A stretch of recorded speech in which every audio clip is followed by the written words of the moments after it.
जिनका संबंध है साइकोलॉजी के साथ। साइकोलॉजी की स्पेलिंग बहुत मजेदार है।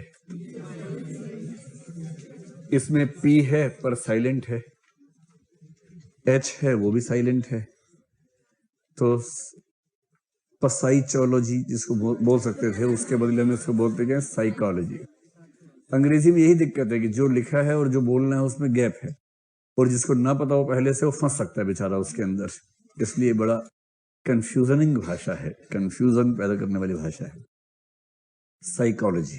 ठीक है, साइकोलॉजी की बहुत सारी ब्रांचेस हैं। उन ब्रांचेस में से एक ब्रांच का नाम है सोशल साइकोलॉजी, यानी कि सामाजिक मनोविज्ञान।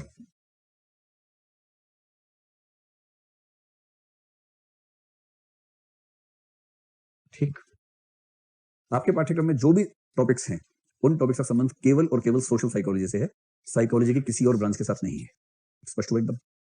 तो आपको अगर साइकोलॉजी की पुस्तक कभी पढ़ने का मन करे, देखें, तो उसमें केवल एक खंड है सोशल साइकोलॉजी। उसके बहुत सारे टॉपिक्स में से केवल 3 टॉपिक्स हैं जो कि पाठ्यक्रम में है। वो कौन कौन से 3 टॉपिक्स हैं? एक है टॉपिक नंबर 2, एक है टॉपिक नंबर 4, और दूसरा एक हिस्सा है टॉपिक नंबर 3 का भी, जो पूरा तो नहीं है। तो टॉपिक नंबर 2 का नाम है एटीट्यूड। तो जल्दी से बताइए इसको हिंदी में क्या बोलते हैं? अभिवृत्ति। पक्का? चलिए, तो एटीट्यूड को बोलते हैं अभिवृत्ति। हालांकि किसी किसी किताब में आपको शायद मनोवृत्ति लिखा हुआ मिल जाए, लेकिन जो यूपीएससी का अनुवाद है वो अभिवृत्ति है, इसलिए हम अभिवृत्ति शब्द ही प्रयोग करेंगे। ठीक, ये है टॉपिक नंबर 2 आपका। जो टॉपिक नंबर 3 है उसमें 2 चीजें हैं। वो है कि aptitude and foundational values for civil services. तो उसमें से भी हम केवल एक शब्द लिख रहे हैं, वो है एप्टीट्यूड। और एप्टीट्यूड के लिए सबसे अच्छा शब्द कौन सा है? रुझान नहीं है, अभिरुचि है। अभिरुचि। अगर रुझान बोलना ही होगा तो किसको बोलेंगे? अभिवृत्ति को बोलेंगे। ठीक है, इसको तो बोलेंगे प्रतिभा। प्रतिभा के नजदीक है। और टॉपिक नंबर 4 का नाम है इमोशनल इंटेलिजेंस। ये तीनों टॉपिक्स, इसको हिंदी में क्या बोलते हैं? भावनात्मक प्रज्ञा बोल लीजिए, बुद्धिमत्ता बोल लीजिए। यूपीएससी ने एक बार पूछा भावनात्मक प्रज्ञा क्या है, तो यही शब्द मान लीजिए, हमें क्या फर्क पड़ता है। और सरल भाषा में अगर इन तीनों शब्दों को हमें कहना हो, अभिवृत्ति के लिए सबसे सरल शब्द है रुझान। ठीक, रुझान का प्रयोग हर जगह नहीं, समझ नहीं कि चुनावों के ताजा रुझान बता रहे हैं, उस सेंस में नहीं, इस सेंस में कि इस व्यक्ति का इस विषय के बारे में कैसा रुझान है, उस सेंस में। ठीक है, एप्टीट्यूड शब्द को समझने का सबसे आसान शब्द कौन सा माना था हमने? प्रतिभा, टैलेंट जैसा कुछ कुछ, समझेंगे इसको विस्तार में। और इमोशनल इंटेलिजेंस के लिए कोई दूसरा एक शब्द नहीं है, इसको भावनात्मक समझदारी जैसा कुछ कह के, या भावनात्मक परिपक्वता कह लीजिए, ऐसा कोई भी शब्द इस्तेमाल करेंगे तो उससे काम चल सकता है। भावनात्मक समझदारी। तो हम लोग टॉपिक नंबर 1 जो कि जनरल टॉपिक था उससे अब बढ़ रहे हैं एक विषय के भीतर, मनोविज्ञान। हमें यह भी ध्यान रखना है कि मनोविज्ञान की बहुत बारीकियों में नहीं जाना है, उसकी बारीक भाषा का इस्तेमाल नहीं करना है। मनोविज्ञान के सिद्धांतों को समझते हुए सरल भाषा में, आसान भाषा में उसको समझना है, उसी में लिखना है। ठीक है, स्पष्ट? चलिए, हम शुरुआत करेंगे टॉपिक नंबर 2 से, जिसका नाम है एटीट्यूड। लेकिन टॉपिक नंबर 2 पर आने से पहले भी एक बार थोड़ा सा एक चीज को और समझते हैं, उसमें से सारे टॉपिक्स अपने आप निकल जाएंगे। और जिस बेसिक चीज को समझना चाह रहे हैं हम लोग, उसका नाम है पर्सनैलिटी, व्यक्तित्व, जो कि आपके पास धाकड़ किस्म का है। धाकड़ शब्द से परिचित हैं आप लोग? ऐसी धाकड़ है, धाकड़ है, ऐसी धाकड़ है, वही सुना है? उससे पहले सुना हुआ था? कितने लोगों ने उसके पहले नहीं सुना था? अच्छा, वही पहली बार सुना आपने। व्यक्तित्व यानी पर्सनैलिटी। ये आर ही है, लेकिन इसकी कमर टेढ़ी हो गई थी बेचारे की, अब ठीक हो गया। व्यक्तित्व। आपसे कई बार लोग पूछते होंगे ना कि तुम्हारी पर्सनैलिटी ऐसी है तो उसकी पर्सनैलिटी वैसी है, तुम्हारा व्यक्तित्व उसका व्यक्तित्व। और फिर आपने ये भी सुना होगा कि यूपीएससी में मेंस के बाद होता है पर्सनैलिटी टेस्ट, व्यक्तित्व परीक्षण। और व्यक्तित्व परीक्षण में बच्चे सबसे ज्यादा इसी बात को लेकर कंफ्यूज रहते हैं कि व्यक्तित्व होता क्या है जिसका परीक्षण होने वाला है। तो वो बेचारे लगे रहते हैं जीएस रिवाइज करने में, ऑप्शन रिवाइज करने में, अपने होम स्टेट के बारे में इतने तथ्य याद कर लेते हैं, क्योंकि कंसेप्ट तो वही है कि पर्सनैलिटी टेस्ट में और क्या पूछेंगे, यही सब पूछते हैं। कुछ मात्रा में सफल भी होते हैं उससे। व्यक्तित्व क्या है, इसकी बहुत सारी परिभाषाएं। जो स्थूल किस्म के लोग हैं उनकी नजर में व्यक्तित्व का मतलब होता है चेहरा, मोहरा, वजन, आकार, आकृति, लंबाई, चौड़ाई, रंग, ये सब। स्थूल का मतलब मोटी बुद्धि के लोग। ठीक, जो मोटी बुद्धि के लोग हैं व्यक्तित्व की परिभाषा ऐसे करते हैं, क्या पर्सनैलिटी है, देख सामने आ रहा है, देख क्या पर्सनैलिटी है, उसको देख क्या पर्सनैलिटी है, बाप रे बाप, कौन नहीं मर जाएगा। तो जब आप ऐसे मसले में पर्सनैलिटी शब्द का इस्तेमाल करते हैं, दरअसल आप उस शब्द का दुरुपयोग कर रहे हैं, अच्छा उपयोग नहीं कर रहे हैं। तो पर्सनैलिटी क्या है, इसको लेकर मनोविज्ञान में एक सुपरफिशियल अप्रोच है जो मैंने आपको बताई, एक सब्सटेंटिव अप्रोच है, जिसका मतलब है कि व्यक्तित्व का सब्सटेंस देखना चाहिए। लेकिन अभी मेरा पर्पस पर्सनैलिटी के सारे परिभाषाओं के मत वैभिन्न पर बात करने के बजाय ये है कि कैसे हमारी पर्सनैलिटी के भीतर बहुत सारे पक्ष शामिल हैं, ये समझें। तो अगर कोई आपसे पूछे पर्सनैलिटी क्या है, सिंपल सी बात, पर्सनैलिटी क्या है? आप मुझे मोटा मोटा ये बताइए, पर्सनैलिटी में जो चीजें होती है स्थायी होती हैं, एकदम अस्थायी होती हैं, या सामान्यतः स्थायी होती हैं? सामान्यतः स्थायी होती हैं। तो पहला पॉइंट मैं नोट कर लेता हूं, स्थायी, सामान्यतः स्थायी। मनोविज्ञान की दुनिया में कुछ भी ऐसा स्थायी नहीं होता। इसका मतलब यही होता है कि जब तक बड़ा कारण नहीं होगा तब तक चेंज नहीं होगा। इसी को बोलते हैं सामान्यतः स्थायी, या रिलेटिवली स्टेबल, या ड्यूरेबल, या जिसमें एंड्योरेंस हो, ये सब शब्दों का इस्तेमाल कर लेते हैं। ठीक है। अब आप ये बताएं कि जैसे कोई आपसे कहे कि आपने कहा कि मैं एक व्यक्ति से मिला, क्या पर्सनैलिटी थी उसकी, और उसने कहा उसके बारे में कुछ बताओ, और आपने कहा उसके बारे में क्या बताऊं क्या बताऊं क्या बताऊं। पहली बात ये कि उसकी 2 आंखें थी। आपने यहां से शुरू किया। उसने कहा अच्छा थोड़ा और बताओ। फिर आपने कहा उसके कान भी 2 थे, और तो और उसके हाथ भी 2 थे, पैर भी 2 थे, दांत गिने नहीं किंतु 30 के आसपास लग रहे थे, और ऐसे ऐसे कुछ बातें आपने बोली, मान लीजिए। ठीक है। आप कह सकते हैं कि उसकी नाक एक थी, और जो बेसिक बातें हैं, उंगलियां 5 दोनों हाथों में थी। तो इतनी बातें अगर आपने कही उसके बारे में, तो क्या इससे उसके व्यक्तित्व के बारे में कुछ प्रकाश पड़ा या नहीं पड़ा? नहीं पड़ा। तो आपका व्यक्तित्व क्या है? आपका व्यक्तित्व उन विशेषताओं का समुच्चय है जिनकी वजह से आप दूसरों से अलग होते हैं, जिनकी वजह से सब लोग एक जैसे हैं। वो आपकी पर्सनैलिटी थोड़ा ना हो, तो नेचुरल सी बात है, प्राकृतिक विशेषता है। सबके 2 हाथ हैं, सबके 2 पैर हैं, इसमें क्या खास बात है? लेकिन जो चीज आपको सभी से या अधिकांश से अलग कर देती है, उसको बोलते हैं व्यक्तित्व। और वो एक चीज नहीं होती है। आपके अंदर मान लीजिए 10 ऐसी चीजें हैं, उनमें से एक आपको 80 से अलग कर देगी, दूसरी 60 से अलग करेगी, तीसरी 40 से अलग करेगी, चौथी 70 से अलग करेगी, पांचवी 90 से अलग करेगी, और इन पांचों का कॉम्बिनेशन 99 से अलग कर देगा। क्योंकि अलग अलग विशेषताएं आपके पास हैं, और उनका यूनिक कॉम्बिनेशन आपके पास है, और वो यूनिक कॉम्बिनेशन सिर्फ आपके पास है। और इस प्रकार पर्सनैलिटी की दूसरी बात ये हुई कि स्थायी तो है, इसमें मेन बात है जो आपको अलग या विशिष्ट बनाए, जिसकी वजह से आप बाकियों से अलग रूप में जाने जाते हैं, पहचाने जाते हैं, समझे जाते हैं। और होता क्या है, ये अलग कौन सी चीजें होती हैं? तो इसके लिए हम एक शब्द का इस्तेमाल कर लेंगे कि इसमें बहुत सारी विशेषताएं होती हैं, और इसलिए कुछ लोग कहते हैं कि पर्सनैलिटी क्या है? स्थायी गुणों का वह समूह जिसकी वजह से कोई व्यक्ति बाकी व्यक्तियों से अलग और विशिष्ट रूप में जाना जाता है। So simple. ये स्थायी क्या है? स्थायी गुण कह लीजिए, या स्थायी विशेषताएं कह लीजिए।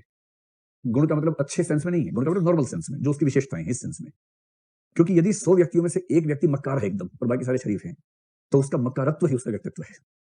तो पूछेगा बताओ उसके बारे में, एकदम मक्कार आदमी है, यही चीज उसको बाकियों से अलग कर रही है। पर मक्कार होना गुण नहीं है उस सेंस में, अच्छी वाली सेंस में, विशेषता वाली सेंस में है कि बाकियों से अलग है इस सेंस में। तो यहाँ गुण शब्द का मतलब अच्छे सेंस में नहीं है, केवल अलग वाली सेंस में है, विशेषता के सेंस में है। कंफ्यूज ना होना चाहे तो काम कीजिए, गुण शब्द को हटाई दीजिए और सिंपल एक वाक्य लिख लीजिए, व्यक्तित्व क्या है। अब बताइए अपने परिभाषा से बनती है स्थायी विशेषताओं का वह समूह। लिख लो एक वाक्य में जल्दी से, स्थायी विशेषताओं का वह समूह जिसके कारण कोई व्यक्ति अन्य व्यक्तियों से भिन्न रूप में जाना जाता है। रिपीट कर दें, अच्छा लगा? लो सुनो, फिर से सुनो, कोई बात, वंस मोर, इरशाद बोलो उसको। ठीक है, क्या था? स्थायी विशेषताओं का वह समूह जिसकी वजह से कोई व्यक्ति अन्य व्यक्तियों से भिन्न रूप में जाना जाता है। ठीक है। अच्छी बात है कि आपसे यूपीएससी में परिभाषाएं पूछने का रिवाज नहीं है, तो बहुत डरने की जरूरत नहीं है। वो तो कंसेप्ट पूछेंगे, कंसेप्ट ऐसे समझना है, एकदम सिंपल सिंपल लैंग्वेज में। अब कोई आपसे पूछे व्यक्तित्व किन चीजों से मिलकर बनता है, तो व्यक्तित्व बनता है मोटे तौर पर 3 तरह की चीजों से मिलकर। जब भी आप किसी व्यक्ति के व्यक्तित्व की बात करेंगे, ले देके आप जितनी बातें बोलेंगे वो इन 3 में से किसी न किसी वर्ग में आ ही जाएगी, कोई चौथा वर्ग बन नहीं पाएगा। एक तो हो सकता है कि आप उसके फिजिकल पक्षों की बात करें या फिजियोलॉजिकल पक्षों की बात करें। फिजिकल को आप हिंदी में भौतिक या शारीरिक पक्ष कह सकते हैं। और मोटी बुद्धि के लोग या कम उम्र के जो वयस्क होते हैं, उनका ज्यादा ध्यान इसी बिंदु पर अटका रहता है। इसलिए उस उम्र में व्यक्तित्व की परिभाषाएं प्रायः शरीर केंद्रित रहती है। ठीक, एक तो ये हो सकता है। दूसरा हो सकता है कि आप साइकोलॉजिकल यानी कि मनोवैज्ञानिक विशेषताओं की बात करें। तो पहला हो गया फिजियोलॉजिकल या फिजिकल, दूसरा हो गया साइकोलॉजिकल या मनोवैज्ञानिक या मानसिक, जो शब्द आपको ज्यादा अच्छा लगे उसका इस्तेमाल कर लें, मनोवैज्ञानिक। और तीसरा होता है किसी व्यक्ति का व्यवहार कैसा है, बिहेवियरल। बिहेवियरल यानी कि व्यवहारात्मक या व्यवहार संबंधी। ठीक, 3 पक्ष हो गए। अब जब इनकी बात करेंगे तो अपना अपना मूल्यांकन भी करते रहिएगा, अपने पड़ोसी का भी, रूममेट का भी। ठीक है, तो आप समझ सकते हैं कि आप किन पक्षों को ध्यान रख के ज्यादा तय करते हैं किसी की व्यक्तित्व या पर्सनैलिटी कैसी है। जहां तक फिजिकल पक्ष है, इसमें कोई खास चिंता वाली बात नहीं है। एक हो सकता है कि आप किसी की लंबाई तो ध्यान रखकर बात करें। अरे वो लंबू आया, क्या लंबू आया क्लास में? आया आया, वो लंबी लड़की आई है नहीं आई है? छुटकी छुटकी आई है, छुटकू आया है। जब आप किसी का नाम ही इस तरह से रखते हैं, इससे मतलब आपने उसके पूरे व्यक्तित्व में एक उसकी लंबाई या कम लंबाई को बेस बना के नाम ही रख दिया उसका। ये है फिजियोलॉजिकल एट्रीब्यूट्स को केंद्र में रखने वाली स्थिति। लंबाई हो सकती है, मोटाई भी हो सकती है, मोटाई या पतलाई जो भी हो, है ना? आप कह सकते हैं अरे गोलू आया क्या, गोलू, गब्दू, पतलू, मोटू, ऐसे बोलते हैं ना हम लोग। दोस्तों की दुनिया में आमतौर पर ऐसे भद्दे शब्दों से नाम बोले जाते हैं, उसी से लगता है कि ठीक है, प्यार वाली भाषा होती है। तो हाइट हो गया, वेट हो गया, इसको वजन कह सकते हैं, वजन, ठीक है। और तीसरा आमतौर पर रंग होता है, रंग से तय हो जाता है ना? तो हमारे भारत में तो नस्ल भेद है ही नहीं, आपको पता है, वो तो अमेरिका में होता है, यूरोप में होता है, भारत में तो है ही नहीं। लेकिन भारत में आपको गांव में लड़के लड़कियों के नाम में अक्सर नाम क्या मिलेगा, गौरी। देवी का नाम भी गौरी, काली नाम है। और गांव में जो थोड़ा सांवला बच्चा पैदा हो जाए उसकी ऐसी की तैसी कालू। एक फिल्म बनेगी कालिया, तेरा क्या होगा रे कालिया, डायलॉग चल रहा है, हुजूर मैंने आपका नमक खाया है, अब गोली खा। और फिर बोलते हैं रंग भेद तो बाहर होता है या नहीं होता है, ठीक। तो रंग के आधार पर गेहूं है, कुछ लोग थोड़े भूरी त्वचा के हैं। मुझे ध्यान है कि एक बच्चे का नाम मैंने सुना बच्चों के जबान में भूरू, भूरू आ रहा है। मैं घबरा गया, ये कैसा नाम हुआ? तब पता लगा कि त्वचा के बेस पर, क्योंकि ये सफेद और काले में सेट नहीं हो रहा था, तो फिर इसका नाम रखने से तो भूरू कर दिया उसका नाम। आपने ऐसे नाम कभी सुने कि नहीं सुने हैं? सुने होंगे ना, हाँ, चलिए ठीक है। तो एक तो होता है कि किसी व्यक्तित्व में, मतलब ऐसा नहीं कि व्यक्तित्व में ये पक्ष है नहीं, ये भी है। आप किसी व्यक्ति के व्यक्तित्व की पूरी परिभाषा बिना उसके फिजियोलॉजिकल या फिजिकल एस्पेक्ट्स के नहीं कर सकते हैं। और कभी कभी दुर्भाग्यवश ऐसा भी हो सकता है कि यदि वह व्यक्ति किसी शारीरिक दिव्यांगता या विकलांगता का शिकार है, जन्मजात हो या किसी दुर्घटना से हो गया हो। दुर्भाग्य तब होता है जब किसी समाज के लोग उसको उसकी प्राथमिक पहचान बना देते हैं, बड़ी चिंता की बात होती है। और यदि आपके आसपास कहीं भी ऐसा हो कि किसी व्यक्ति को उसकी दिव्यांगता से पहचाना जाता हो, पुकारा जाता हो, तो ये अश्लील समाज की पहचान है, भद्दे समाज की पहचान है।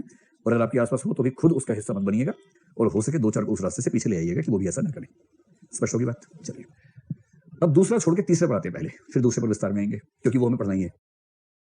बिहेवियरल का मतलब ये होता है कि किसी व्यक्ति का व्यवहार कैसा है, और किसी व्यक्ति का व्यवहार कैसा है इसके पैरामीटर्स भी कई तरह के हो सकते हैं, जिनमें से हम 2-3 पैरामीटर्स ध्यान रख सकते हैं। जैसे आपने सुना होगा कि कुछ व्यक्ति अंतर्मुखी होते हैं, सुना है अंतर्मुखी? और इसके विपरीत कौन से होते हैं? सूरजमुखी, अंतर्मुखी, बहिर्मुखी, इंट्रोवर्ट, एक्सट्रोवर्ट। तो आप में से कितने लोग इंट्रोवर्ट हैं? हाथ खड़ा करें।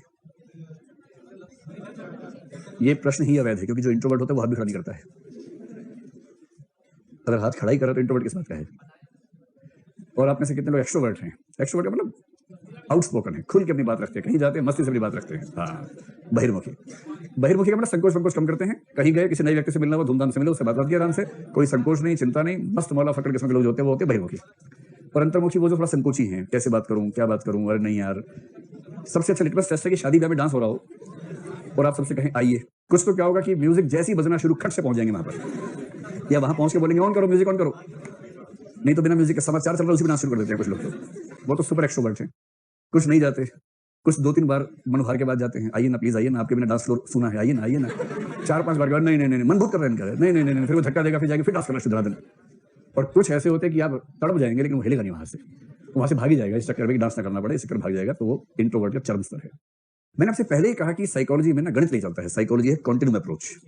दुनिया में एक भी व्यक्ति इंट्रोवर्ट नहीं है, एक भी व्यक्ति एक्सट्रोवर्ट नहीं है, सब उसके भिन्न भिन्न अनुपात हैं। इंट्रोवर्ट से इंट्रोवर्ट व्यक्ति भी किसी के सामने एक्सट्रोवर्ट हो जाता है। बस ये कि उसके जीवन में ऐसे 1-2 व्यक्ति हैं जिनके सामने वो खुल के अपनी बात रख पाता है। और एक्सट्रोवर्ट से एक्सट्रोवर्ट व्यक्ति भी किसी ना किसी सिचुएशन में जाके इंट्रोवर्ट हो जाता है, वहां उसकी नानी मर जाती है, यहां नहीं बोल पाऊंगा भाई, चुप, एकदम चुप मार जाता है। और इसलिए इंट्रोवर्ट एक्सट्रोवर्ट ये 100-0 नहीं होता है, ये हमेशा अनुपात की बात है। कॉन्टिन्यूम अप्रोच को ध्यान रखिए, वही अप्रोच चलेगी। तो 2 शब्द हो गए। अंग्रेजी में मैं लिख रहा हूं जानबूझ के, मैं चाहता हूं कि आपको अंग्रेजी के शब्द पता रहें।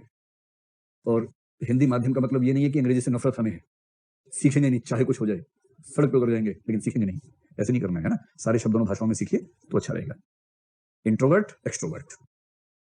ऐसे ही कुछ लोग ऐसे हो सकते हैं जो अपने व्यवहार में एक्टिव हो बहुत ज्यादा, कुछ हो सकते हैं पैसिव हो। एक्टिव के लिए हिंदी शब्द क्या होगा? सक्रिय। और उसका विपरीत व्यक्ति होता है पैसिव, PASSIVE। हिंदी में क्या होगा इसके लिए? निष्क्रिय। सक्रिय और निष्क्रिय।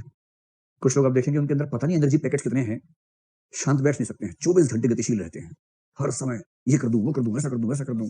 शांति नहीं है जीवन में, चाहते भी नहीं है। भारतीय सांख्य दर्शन के हिसाब से कहें तो उनमें रजगुण की प्रधानता है, जो बिना बात के हंसते रहे हमेशा, उनमें भी ऐसा माना जाता है कि उनमें रजगुण की प्रधानता है। ऐसा ही मानते हैं, बहुत एक्टिव हैं, बच्चे हैं, उनके अंदर एनर्जी बहुत ज्यादा है, एनर्जी कहीं ठीक से निकल नहीं रही है तो वो बोल के, लड़ के, झगड़ के, हंस के, गा के, चिल्ला के उस तरह से अपनी एनर्जी एक्सप्रेस करते हैं। एक्टिव का मतलब जो लगातार गतिशील रहता है, सक्रिय रहता है। और कुछ लोग आप पाएंगे जिसको भारतीय दर्शन में बोला गया तमोगुणी व्यक्ति, तम गुण से भरा हुआ व्यक्ति। तम गुण का मतलब होता है जो एकदम खाया, तामसिक भोजन खाया और पड़ गया, उसके बाद जिसका पेट गोलाकार हो जाता है, तोंद सहलाता रहता है, पड़ा रहता है, लंच के बाद सोया, डिनर के लिए फिर उठा, डिनर के बाद सोया तो ब्रेकफास्ट के लिए उठा, फिर लंच के लिए उठा, और जब सोते सोते थक जाता है तो सो जाता है, क्योंकि थकान हो गई ना, थकान दूर करने के लिए सोना है। ऐसा कोई व्यक्ति तो निष्क्रिय व्यक्ति है ना, पैसिव व्यक्ति है। और आप देखेंगे कि आपके आसपास जो लोग हैं उनमें से कुछ लोग आपको ज्यादा एक्टिव दिखेंगे, कुछ ज्यादा पैसिव दिखेंगे, और आप इसकी वजह ढूंढ नहीं पाएंगे कि ऐसा क्यों है। इसकी वजह दरअसल हार्मोन्स में है, रसायनों में है, लेकिन हाँ, एक समय के बाद हमें लगता है कि इस व्यक्ति की नेचर ऐसी हो गई है तो ऐसा हो जाता है। तीसरी बात हो सकती है कि व्यवहार के स्तर पर कोई व्यक्ति डोमिनेटिंग हो। आपने ये शब्द सुना है, डोमिनेटिंग? डोमिनेटिंग को ही दूसरी भाषा बोलते हैं एग्रेसिव व्यक्ति। Aggressive, AGGRESSIVE, aggressive.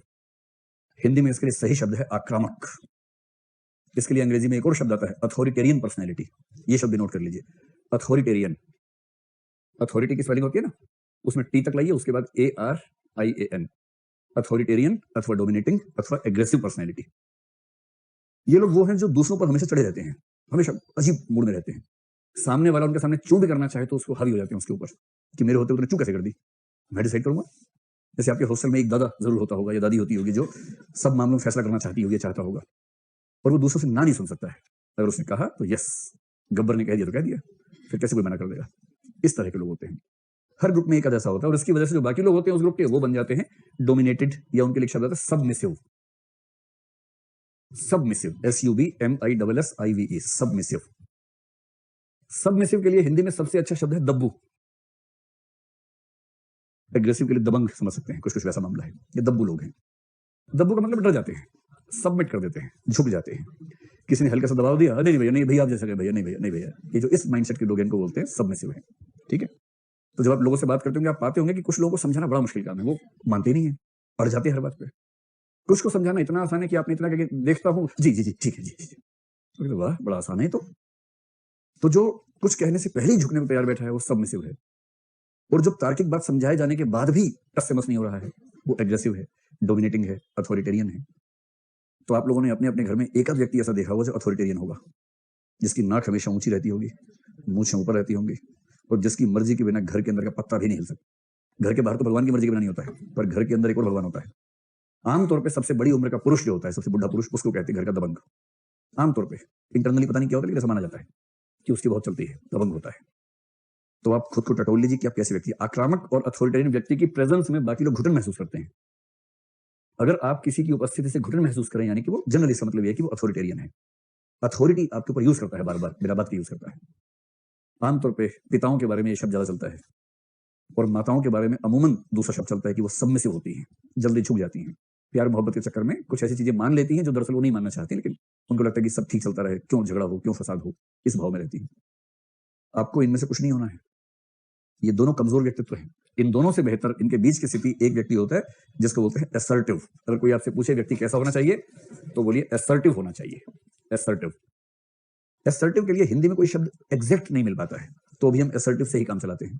ठीक है, असर्टिव का मतलब ये होता है कि किसी से गलत उम्मीद ना करना और किसी की गलत अपेक्षाओं के सामने न झुकना। ना गलत उम्मीद करूंगा, ना किसी गलत चीज के सामने झुकूंगा। यदि आप ऐसा बैलेंस मेंटेन कर सकते हैं तो किसी ने तार्किक रूप से कुछ समझाया, बात समझने वाली है तो मान लेंगे, इसमें क्या दिक्कत है, ऐसा हो सकता है। और यदि कोई केवल जिद कर रहा है, दबाव बना रहा है, इसलिए आप झुक जाएंगे तो नहीं। अपने उसूलों पर टिके रहना, लेकिन यदि कोई तार्किक बात है, कोई समस्या तार्किक है, तो उसको समझते हुए थोड़ा झुकने को तैयार हो जाना। इसको बोलते हैं असर्टिव पर्सनैलिटी। असर्ट करना मतलब अपने पक्ष को रखना, लेकिन हठपूर्वक नहीं, तमीज से रखना, तर्क से रखना। ऐसा व्यक्ति असर्टिव होता है। स्पष्ट एकदम। ठीक, तो पर्सनैलिटी का विश्लेषण हमने फिजियोलॉजिकल भी कर लिया, बिहेवियरल भी कर लिया। अब आइए मूल बात पर, साइकोलॉजिकल, क्योंकि वहीं से हमारे टॉपिक्स निकलने वाले हैं, जो टॉपिक्स अभी हम पढ़ेंगे।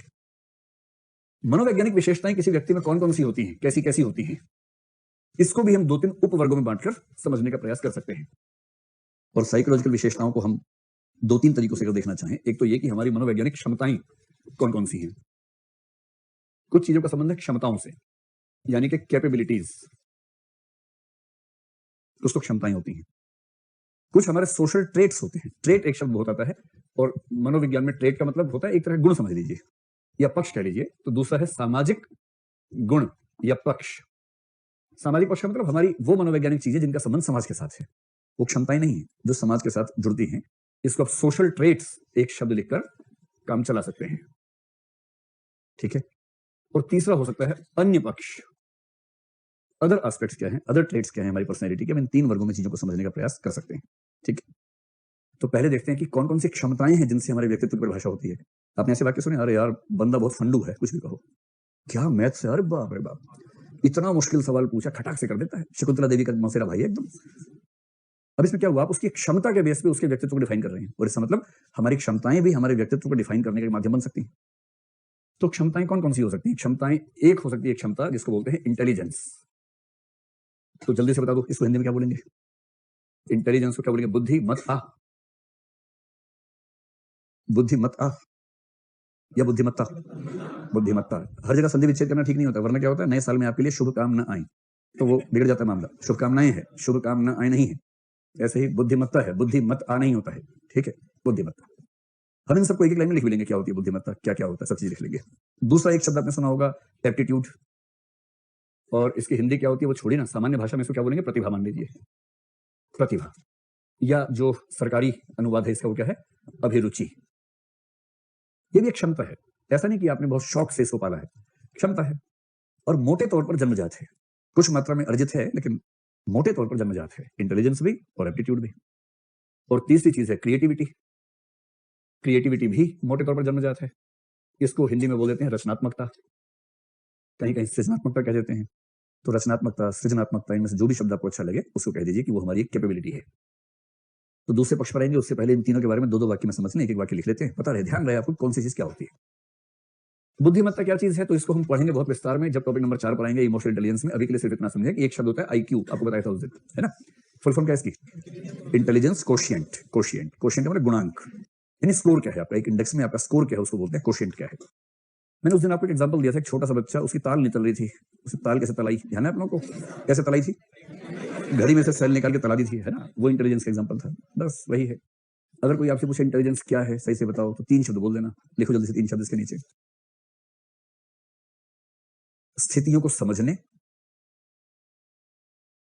स्थितियों को समझने तथा उपलब्ध संसाधनों से उनका समाधान निकालने की क्षमता, तथा उपलब्ध संसाधनों से समाधान निकालने की क्षमता। इसके बाद लगाओ सेमीकोलन, और फिर लिखो तार्किक, तार्किक विषयों को समझने व सुलझाने की क्षमता। तार्किक विषयों को समझने व सुलझाने की क्षमता। एक मोटी मोटी बात मैं आपको बता रहा हूं कि यदि किसी की इंटेलिजेंस अच्छी है तो संभावना है कि उसका गणित और उसका लॉजिक ठीक होगा, रीजनिंग ठीक होगा, सी से ठीक होगा जनरली। 2 बातों में अंतर समझ लीजिए। अगर किसी का गणित ठीक नहीं है तो इसकी 2 वजह हो सकती हैं।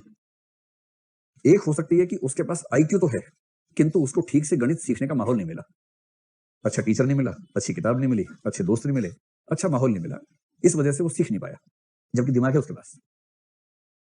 जैसे हम में से कई ऐसे लोग हैं जिनको गणित से भय होता है, लेकिन गणित से भय की वजह ये नहीं है कि आईक्यू कम है, गणित से भय की वजह ये है कि हमें सही समय पर गणित सीखने का माहौल नहीं मिला। अब इसका तरीका क्या है चेक करने का? तरीका ये कि सही माहौल देख लो। अगर आपका गणित अच्छा है तो तय है कि आपका आईक्यू लेवल ठीक है, फिर तो कहने की बात ही नहीं है। अगर गणित अच्छा है, गणित अच्छा होने की कसौटी ये नहीं है कि चैप्टर के अंत में जो प्रश्न दिए वो आप सोल्व कर लेते हैं, इसका मतलब है कोई नया प्रश्न आया वो भी सोल्व कर लेते हैं, ठीक। और यदि गणित अच्छा नहीं है तो 2 वजह हो सकती है, एक तो ये कि टीचर या माहौल नहीं मिला, दूसरा ये कि हमारा दिमाग खराब नहीं है, हमारा दिमाग उस तरह का नहीं है जो गणित के लिए अनुकूल हो। बुरा नहीं, अच्छा नहीं, हर दिमाग की अपनी क्षमताएं हैं, अपना सेट ऑफ कैपेबिलिटीज हैं। कुछ लोगों में लॉजिकल मैथमेटिकल फंक्शन की कैपेसिटी ज्यादा मजबूत है, कुछ में क्रिएटिव की है, कुछ में इमोटिव चीजों की है, अलग अलग क्षमताएं होती हैं। कम से कम 8 तरह की इंटेलिजेंस तो मानी ही जाती है पढ़ेंगे इंटेलिजेंस में, उसी में से एक निकल गई आगे इमोशनल इंटेलिजेंस। इसलिए यदि किसी को डाउट हो कि आईक्यू की वजह से मैथ्स नहीं आ रहा या माहौल नहीं मिला, तो उसका सिंपल तरीका है, जीवन के किसी चरण में मैथ्स सीखने का सही माहौल बना लीजिए, सीख लीजिए।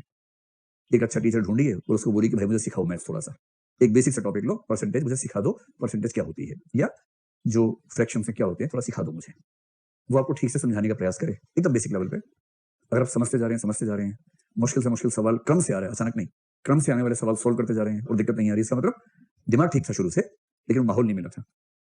लेकिन यदि अच्छे से अच्छा टीचर अपनी पूरी ताकत से मन वचन कर्म से कोशिश कर करके अंत में हार मान ले, सारा माहौल भी दे दिया, अच्छे लोग भी जुटा दिए आसपास मैथ सिखाने वाले, और उसके बाद भी कोई व्यक्ति ये कहे कि यार बाकी सब ठीक था कि 2 और 2 4 क्यों हो रहा है, 22 क्यों नहीं हो रहा है, तो इसका मतलब है कि भाई तुमसे ना हो पाएगा, तुम म्यूजिक में काम करो, तबला बजाओ, क्योंकि हो सकता है कि तुम्हारी क्षमता वहां हो। मैं नेगेटिव सेंस में नहीं कह रहा हूं, हर व्यक्ति की भिन्नताएं हैं, विशिष्टताएं हैं, यूनिकनेस है, और हर व्यक्ति को मैथ्स क्यों आना चाहिए, ऐसी मैथ्स में क्या खूबसूरती है, ये तो नीरस विषय है। कुछ लोग मैथ्स करें, कुछ संगीत बजाएं तो समझ अच्छा चलेगा, सारे मैथ्स करते रहेंगे तो संगीत को बजाएगा, है ना, ये भी तो पक्ष है। तो इंटेलिजेंस का मतलब हो गया तार्किक, गणितीय, बौद्धिक कार्य करने की क्षमता, प्रॉब्लम को समझना, सिचुएशन को हैंडल करना, वो सब क्षमता इससे ज्यादा होगी। इसका पैरामीटर होता है आईक्यू। मैंने आपसे कहा था कि 100 के आसपास आईक्यू जो होता है औसत होता है, यानी 90 से 110 के बीच में। इसके ऊपर है तो बढ़िया बात है, बहुत ऊपर है तो बहुत बढ़िया बात है, नीचे है तो चिंता की बात है, बहुत नीचे है तो और चिंता की बात है। स्पष्ट। एप्टीट्यूड भी लगभग इंटेलिजेंस ही है, बहुत मिलती जुलती चीजें हैं। अगर इंटेलिजेंस को हम जनरल चीज ना मान करके स्पेसिफिक क्षेत्र विशेष के हिसाब से जज करना शुरू कर दें तो कहेंगे एप्टीट्यूड है। तो मैंने उस दिन आपको संकेत किया था, फिर संकेत करूं, प्रतिभा का मतलब ये नहीं होता है कि क्योंकि प्रतिभा है तो आप महान काम कर देंगे। इसका मतलब सिर्फ इतना है कि आपके अंदर उस क्षेत्र में प्रशिक्षण के साथ अच्छा काम करने की क्षमता है। तो एक वाक्य लिख लीजिए एप्टीट्यूड के सामने, व्यक्ति में यह क्षमता कि यदि उसे किसी क्षेत्र विशेष में, व्यक्ति में यह क्षमता कि यदि उसे किसी क्षेत्र विशेष में प्रशिक्षण दिया जाए, कि यदि उसे किसी क्षेत्र विशेष में प्रशिक्षण दिया जाए तो वह सफल हो सकता है, तो वह सफल हो सकता है। अभिरुचि कहलाती है, यह क्षमता जो है इसको बोलते हैं अभिरुचि। अभी विस्तार में नहीं जा रहे, जब एप्टीट्यूड समझेंगे हम समझेंगे कि बहुत क्लोज है इंटेलिजेंस और एप्टीट्यूड, इनका रिलेशन बहुत नजदीक का संबंध है। मोटा सा एग्जांपल वही है, अगर कोई संगीतकार बनने को पैदा हुआ है, आप गणतज्ञ बनाने पे तुले हैं, तो वो सफल होगा या फेल हो जाएगा? फेल हो जाएगा। उसे संगीत बजाने दो, वो सफल होगा, क्योंकि उसकी जो प्रतिभा है उस क्षेत्र विशेष के लिए है।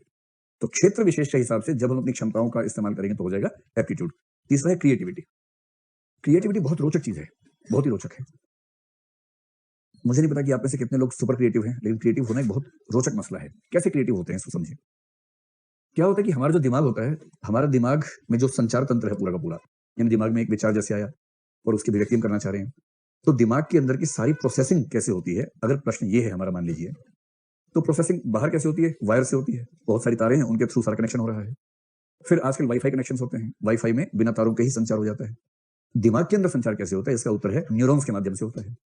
तो लाखों न्यूरॉन्स हमारे दिमाग में होते हैं। आपको इससे इस प्रश्न का उत्तर मिल जाएगा कि बुढ़ों को नई बात सिखाना क्यों बहुत मुश्किल काम है। आपने कभी कोशिश की किसी बूढ़े को नई बात सिखाने की? करना भी मत, कोई फायदा नहीं है, सिर पटक के रह जाओगे। किसी बूढ़े को नई बात सिखाना लगभग नामुमकिन होता है, लेकिन उसमें उसकी गलती नहीं होती है। क्यों नहीं होती है समझ में आ जाएगा। न्यूरॉन्स हैं, लाखों न्यूरॉन्स हैं, न्यूरॉन्स के कनेक्शन से सूचना आगे पहुंचती है। हमारा सारा तर्क, हमारी सारी भावनाएं, हमारे सारे विचार बेसिकली न्यूरॉन्स के माध्यम से कन्वे होते चलते हैं और आगे चल के फिर वो हमारी अभिव्यक्ति का हिस्सा बनते हैं। तो माइंड का काम कुल मिला के सारा न्यूरॉन्स के माध्यम से संपन्न होता है। होता क्या है कि जब आप एक खास तरीके से सोचते हैं तो धीरे धीरे क्या होता है कि न्यूरॉन्स के बीच में एक रास्ता फिक्स होने लगता है। जैसे ये मान लीजिए कि जब भी एक्स किस्म का इनपुट आएगा, इनपुट नहीं उसके लिए स्टिमुलस कहना चाहिए, एक्स स्टिमुलस जब भी आएगा, आपके न्यूरॉन्स ने पहली बार कोई ऐसा रिस्पॉन्स दिया जिसका ट्रैक किया था और उसके बाद आपने वाई रिस्पॉन्स दिया। मान लीजिए ये ट्रैक बना, पहली बार हुआ, बाई चांस हुआ, उस समय कंडीशन ऐसी थी कि ऐसा हो गया। अगली बार फिर एक्स स्टिमुलस आया। अब हमारा दिमाग जो है ना बहुत सुस्त है, वो चाहता है कि मेहनत बार बार ना करनी पड़े। मैंने 2 शब्द आपको बताए थे, सिस्टमैटिक प्रोसेसिंग और ह्यूरिस्टिक प्रोसेसिंग। हम चाहते हैं कि हमारा सारा काम ह्यूरिस्टिक प्रोसेसिंग से चल जाए, और ह्यूरिस्टिक का मतलब है जहां सोचना ना पड़े, चीजें स्वचालित मोड में होती रहें, अपने आप होती रहें, दिमाग खर्च ना करना पड़े। तो दिमाग उसी मोड में रहता है, प्रयत्न लाघव कहते हैं, मिनिमम एफर्ट से काम चल जाए ये प्रयास करता है। तो जब तक आप मजबूर नहीं करेंगे दिमाग को, आपका दिमाग अगली बार एक्स आने पर फिर यही रिस्पॉन्स दे देगा, फिर वाई हो जाएगा। आपको भी ठीक लग रहा है, पिछली बार वाई हुआ था, इस बार वाई हुआ, ठीक है, वो दिक्कत हो नहीं रही, आप भी खुश हैं वाई में। अगली बार फिर एक्स स्टिमुलस आया, वाई रिस्पॉन्स हुआ। हर बार ऐसा होने पर ये जो रास्ता है ये गहरा होता जाता है, ये ट्रैक गहरा हो जाता है। जितनी बार एक्स स्टिमुलस आएगा उतनी बार इसी रास्ते से न्यूरॉन्स जर्नी करते हुए वाई तक पहुंच जाएंगे। और यदि आपने हठपूर्वक रास्ते नहीं बदले बार बार, इसलिए कुछ लोग कहते हैं कि यदि आप चाहते हैं जिंदा रहना, कायदे से, एक कथन है, बीइंग प्रिडिक्टेबल इज बोरिंग। अगर आप प्रिडिक्टेबल हैं कि आप क्या करेंगे किसी खास सिचुएशन में, तो बहुत बोरिंग है आप, इसमें क्या मजा है? मजा तब है जब कुछ नया नया करते रहते हैं, कभी ये किया कभी वो किया, कुछ मौलिक करते रहते हैं। और मौलिक वही कर पाएगा जो अपने न्यूरॉन्स के रास्तों को सेट होने से रोकेगा। एक्स स्टिमुलस आते ही कुछ नए तरीके से रिस्पॉन्ड करना चाहेगा, ये न्यूरॉन्स को मजबूर कर देगा कि नहीं आज इस रास्ते से जाओ और जेड निकालो रिस्पॉन्स। अगली बार फिर अगर नहीं ना वाई ना जेड कुछ और निकालो, तो टी रिस्पॉन्स निकाल दिया न्यूरॉन्स ने। और जो अपने दिमाग को बार बार नए रास्ते पर नहीं दौड़ाएगा, और दिमाग तो सुस्त है, वो कोशिश करेगा एक रास्ते पे दौड़ने की, वो रास्ते हो जाएंगे गहरे, उसको बोलते हैं मेंटल पाथ, न्यूरॉन्स के पाथ बन जाते हैं। और पाथ जितना गहरा है, जितना मजबूत है, उसको छोड़ना उतना ही मुश्किल है। व्यक्ति की जैसे जैसे उम्र बढ़ती है, वैसे वैसे पाथ क्या होगा, गहरा होता जाएगा। और उसको उसमें उतनी सुविधा है, कंफर्ट जोन में है ना, उसको आदत है उस चीज की, वो उसका उतना हैबिचुअल हो गया है कि अब उसको कोई नया रिस्पॉन्स चाहिए ही नहीं, उसे उस स्टिमुलस पे वही रिस्पॉन्स चाहिए, क्योंकि वो उसका हैबिचुअल है, आदी हो चुका है। और इसलिए किसी बूढ़े व्यक्ति को नया विचार सिखाना सबसे मुश्किल काम होता है। व्यक्ति की इंटेलिजेंस का चरम स्तर होता है 16 साल की उम्र में। कुछ लोग तो और पीछे ले जाते हैं, 10 11 12 साल बोलते हैं, लेकिन सामान्य सहमति 16 की है। तो 16 में केवल वही नहीं होता जो आप सोचे खुश रहते हैं, 16 में एक चीज और भी होती है कि बुद्धिमत्ता का चरम स्तर होता है। और बुद्धिमत्ता के चरम स्तर का मतलब यहाँ क्रिएटिविटी वाली सेंस में है। इंटेलिजेंस के दो प्रकार होते हैं, आगे तो विस्तार में समझेंगे, आज नाम समझ लीजिए। इंटेलिजेंस के दो प्रकारों में से एक को बोलते हैं फ्लूइड इंटेलिजेंस, FLUID, और दूसरी को बोलते हैं क्रिस्टलाइज्ड इंटेलिजेंस। फ्लूइड को आप कह सकते हैं तरल बुद्धिमत्ता, और क्रिस्टलाइज को कह सकते हैं ठोस बुद्धिमत्ता। अजीब सा अनुवाद लग रहा है, तरल ठोस गैसीय बुद्धिमत्ता कहाँ गई फिर, तो अजीब सा लग रहा है, लेकिन क्या करें, अनुवाद तो ऐसे करना पड़ेगा ना। फ्लूइड इंटेलिजेंस का मतलब है जहां न्यूरॉन्स फ्लूइड फॉर्म में हैं, निश्चित रास्ते नहीं बने हैं। इसलिए 16 साल का व्यक्ति किसी प्रॉब्लम के 10 नए सॉल्यूशन निकाल लेगा, क्योंकि उसकी इंटेलिजेंस शार्प है, लेकिन अभी रास्ते फिक्स नहीं हुए हैं। वो एक खास स्टिमुलस पे एक ही तरह से सोचेगा ऐसा नहीं है, उसके पास सोचने के तमाम नए रास्ते हैं। जैसे जैसे व्यक्ति बूढ़ा होगा, उसकी इंटेलिजेंस में फ्लूइड एलिमेंट कम होता जाएगा, क्रिस्टलाइज्ड इंटेलिजेंस की ओर बढ़ता जाएगा। क्रिस्टलाइज का मतलब क्या है कि इस व्यक्ति के न्यूरॉन्स के पाथ इतने फिक्स हैं, उसका फायदा वो उठा लेगा। कैसे उठाएगा, एक सिंपल एग्जांपल लीजिए। जैसे मान लीजिए, दो सिचुएशन में समझ लीजिए, आपको बनवाना है अपनी शादी का कार्ड, ठीक, और आपने इंटरनेट पे ऑफर दिया, भी मेरी शादी का कार्ड बनाना है, कुछ ऐसा बनाना है कि लोग देख के चौंक जाएंगे, क्या कार्ड बनाया है, वाह मजा आ गया। अप्लाई करने वाले 3 लोग मिले हैं, एक 60 साल का कह रहा है मैं पिछले 50 साल से कार्ड बना रहा हूँ शादी के, एक है 40 साल का 20 साल से बना रहा है, एक है 16 साल का कह रहा है कि मैं पिछले 10 ही कार्ड बनाए हैं, लेकिन मैं एकदम नए नए प्रयोग करता रहता हूँ। आपको क्या लगता है, अगर इनमें से किसी एक को ही आप पे करने की हालत में, तो कौन सबसे ज्यादा संभावनाशील व्यक्ति इनमें से है? 16 वाला, कार्ड उससे बनवाना, ठीक है। वो कुछ ऐसा बनाएगा, वो बुढ़ा सोच नहीं पाएगा। बुढ़ा बहुत सोच के भी क्या करेगा, नाम को लेफ्ट से राइट कर देगा, राइट से लेफ्ट कर देगा, उसके ऊपर उसकी क्रिएटिविटी का स्कोप ही नहीं है। ये कुछ अजीब सा कर देगा, नाम उल्टा लिख दिया कार्ड में अचानक, और पूरा पेज कुछ लिखा ही नहीं उसने। आप कह रही है क्या, बोले चौंका रहा हूँ लोगों को, चौंकेंगे, फिर आगे पीछे देखेंगे, पीछे लिखा होगा चौंक, ऊपर ही लिखा होगा चौंक गए ना, ये है। आप वाह यार वाह क्या बात है, ऐसे तो मैंने सोचा ही नहीं था। क्योंकि नई बुद्धि जो है ना, वो यही 16 साल वाला व्यक्ति कर सकता है। ये थी सिचुएशन नंबर 1, आपने 16 साल के व्यक्ति को चुना है क्योंकि उसकी फ्लूइड इंटेलिजेंस हाईएस्ट लेवल पे है। सेकंड, आपको लग गई है चोट और आपका ऑपरेशन होने वाला है, सर्जरी। आप हॉस्पिटल में हैं और हॉस्पिटल बहुत शानदार है, वो कहते हैं कि हम डॉक्टर आपको दिखाते हैं, आप चूज कर लीजिए किससे करवाना है ऑपरेशन। इतनी ज्यादा हमारे यहाँ चॉइस है, हम कस्टमर का इतना ध्यान रखते हैं। और 3 डॉक्टर्स आए हैं, एक 60 साल का आया है, एक 40 का, एक 16 का। अभी पूरी बात नहीं सुनी आपने, अभी तो आधी बात सुनी है। प्रॉब्लम आपको जो है वो ऐसी है जो रूटीन प्रॉब्लम है, हो जाती है, खास बात नहीं है, होती रहती है। तो 16 साल वाले ने कहा कि देखिए मैं नए नए तरीके सर्जरी करता हूँ। 40 वाला कह रहा है कि मैंने ऐसे ऑपरेशन 50 से 100 के बीच में किए हुए हैं और एक आध छोड़ के बाकी सब सफल रहे हैं। 60 वाला कह रहा है कि मैंने ऐसे ऑपरेशन 26,000 किए हुए हैं, और अब तो हालत है कि मैं आंख बंद करके भी सही ऑपरेशन कर लेता हूँ। वैसे मैं आंख खोल के करता हूँ, चिंता ना करें, लेकिन वैसे मैं कह रहा हूँ कि मेरी स्थिति वो हो चुकी है। तो किसको चुनेंगे आप इनमें से? 60 वाले को चुनेंगे। लेकिन तभी पता लगा, बड़े वाला डॉक्टर आया, उसने कहा नहीं नहीं नहीं, इसकी प्रॉब्लम वो नहीं है, इसमें एक पॉइंट ये भी है, देखो ध्यान से, इस वजह से ये दुनिया का पहला ऐसा ऑपरेशन है, ऐसा आज तक नहीं हुआ है। इसके लिए जो ट्रेडिशनल तरीका है वो नहीं चलने वाला है। और डॉक्टर ने कहा देखिए आप मेरी बात सुन लीजिए, उपलब्ध मेडिकल साइंस में तो आपका इलाज होना संभव नहीं है, ठीक। 2 रास्ते हैं, एक तो ये कि जैसे हैं वैसे ही घिसटते रहिए, दूसरा ये है कि ट्राई कर सकते हैं। ये जो 60 वाले हैं, ये जिस तरीके से ट्राई करेंगे उसमें संभावना तो पता नहीं कितनी है, लेकिन रिस्क भी है कि मामला बिगड़ ना जाए कहीं। ये 16 वाला कह रहा है कि इसको कुछ नए रूट्स पता है जिससे वो कैंची ठीक से इस्तेमाल कर लेगा। अब देख लीजिए, अगर आप ऑपरेशन नहीं करवाएंगे तो जीना बहुत मुश्किल है, ऑपरेशन फेल हुआ तो जीना और मुश्किल है, ऑपरेशन सफल होने की संभावना कम है लेकिन असंभव नहीं है। Let's give it a try वाली जो बात होती है ना, कि चलो एक मौका देके देखते हैं, तो ऐसे में किस पर भरोसा करेंगे? 16 वाला ही काम आएगा। 16 का मतलब 18 कर लो, कोई बात नहीं, ऐसा क्या बहुत छोटा लगा, 21 कर लो, कोई बात नहीं, लेकिन कम उम्र वाला व्यक्ति काम आएगा, क्योंकि एक सीधी सी बात समझ लो, जहां भी मौलिकता की जरूरत पड़ेगी कम उम्र का व्यक्ति हमेशा बेहतर साबित होगा। इसलिए स्टार्टअप्स की दुनिया में जितने नवाचार होंगे कोई बुढ़ा सफल नहीं होगा। कोई स्टार्टअप्स की दुनिया में एक भी बुढ़े ने कमाल नहीं किया है। कमाल करने के बाद बुढ़ा हुआ अलग बात है, बिल गेट्स बुढ़ा हो गया, लेकिन जब कमाल किया तब बुढ़ा नहीं था। बूढ़ों के बस की बात नहीं है। और बूढ़ा कमाल भी करेगा ना ट्रेडिशनल, जैसे केंटकी फ्राइड चिकन केएफसी के मालिक ने केएफसी की स्थापना 65 साल की उम्र में की। क्योंकि 65 साल का आदमी नवाचार भी करता है ना, तो इतना ही करता है कि मैं चिकन बना के खिलाऊंगा सबको, कुछ नया नहीं करता। ऊबर नहीं सोच सकता, वो ये नहीं कर सकता कि गूगल सोच ले या फेसबुक सोच ले या इंस्टाग्राम या टिकटॉक सोच ले, वो उसके बस की बात नहीं है। टिकटॉक होता है ना, हाँ, ओयो जैसे ओयो है, ये बूढ़ों के बस की बात नहीं है। बात समझ में आ रही? क्रिएटिविटी क्या है? क्रिएटिविटी का तकनीकी मतलब क्या है? न्यूरॉन्स के पाथ में बंध कर नहीं सोचने की क्षमता, ये है क्रिएटिविटी। ये तो तकनीकी भाषा हुई। इसलिए जो सबसे क्रिएटिव लोग हैं ना, जैसे मैं तो लिटरेचर या संगीत की अगर बात करूं, लिटरेचर में क्या होता है कि जैसे मैं खुद को मानता हूं कि मैं तर्क बुद्धि प्रधान व्यक्ति हूं, क्रिएटिविटी मेरे अंदर शून्य के आसपास लगभग है, इसलिए न्यूनतम अनिवार्य इंसान में उतनी होगी, उससे ज्यादा नहीं है। इसलिए मैं क्रिएटिव अटेम्प्ट कितना भी कर लूं बात नहीं बनती, और जिनमें क्रिएटिविटी उनकी बात ही अलग होती है। जैसे अगर कोई कविता लिखने की बात करे, कुछ और लिखने की बात करे, तो मैं या मेरे जैसे लोग कितना भी क्रिएटिव होंगे वो लॉजिक की रेंज में ही रहेंगे। लॉजिक की रेंज के बीच की क्रिएटिविटी से बहुत स्कोप नहीं होता, बंधी होती है, बाउंड क्रिएटिविटी होती है। पर कुछ लोग लॉजिक की रेंज को पार कर जाएंगे, उनकी भाषा अलग किस्म की हो जाती है। मन चहचहा रहा है, मानो रुई के पंखुड़ियां, पता नहीं क्या क्या करते रहते हैं। और आपको लगता है कि यार ऐसी भाषा में हम क्यों नहीं सोच पाते? सोच ही नहीं सकते। एक कवि ने कहा, मेरे पंख कट गए हैं वरना मैं गगन को गाता। हम तो जाता सोच पा रहे थे, क्योंकि पंख कट गए हैं तो जा नहीं पा रहा है। लॉजिक वो न्यूरॉन्स के पास में घुसने को तैयार नहीं है, उछल उछल के जा रहा है बार बार, वरना मैं गगन को गाता। और लोग वाह बाप रे बाप, क्या सोचा है, अद्भुत। तो ऐसी तमाम पंक्तियां जो फिल्मी गीत आप सुनते होंगे, कुछ गीत सुन के बड़ा आपको अच्छा लगता होगा, कुछ बड़ी मौलिक बातें सुनते होंगे, बड़ा अच्छा लगता होगा, वो लिखना आसान नहीं होता है। उसके लिए तकनीकी भाषा में कहूं तो न्यूरॉन्स के पाथ्स को लांघने की क्षमता चाहिए। सरल भाषा में क्या बोलते हैं? क्रिएटिविटी क्या है? किसी विषय पर नए तरीके से सोचने की क्षमता। तो लिखिए एक लाइन में, किसी विषय पर नए तरीके से सोचने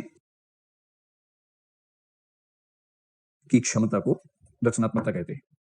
आगे चल के एक डिबेट ये भी आने वाली है कि क्या सचमुच कोई रचनात्मक हो सकता है। कुछ लोग यहां तक कहते हैं कि रचनात्मकता एक मिथ है, मिथक है, वास्तविकता में ऐसा कुछ होता ही नहीं है। तो वो ठीक है, एक डिबेट है, उसको देखेंगे। दूसरी चीज मनोवैज्ञानिक पक्षों में है, जिसको सोशल ट्रेट्स कह सकते हैं। जी, मतलब क्रिएटिविटी आपकी कैपेबिलिटी है, पर वो कैपेबिलिटी बनने की प्रक्रिया में अचेतन प्रक्रियाएं खूब चलती रहती है। आपके चाहने से हो रहा है ऐसा नहीं है, वो अचेतन प्रक्रियाएं शुरू से ऐसी चल रही हैं कि आप क्रिएटिव हो पा रहे हैं, ये माना जाता है। मतलब कोई बहुत चाहे कि मैं बहुत क्रिएटिव हो जाऊं, तो लिमिट है, उस लिमिट के बियॉन्ड जाना बड़ा मुश्किल काम है।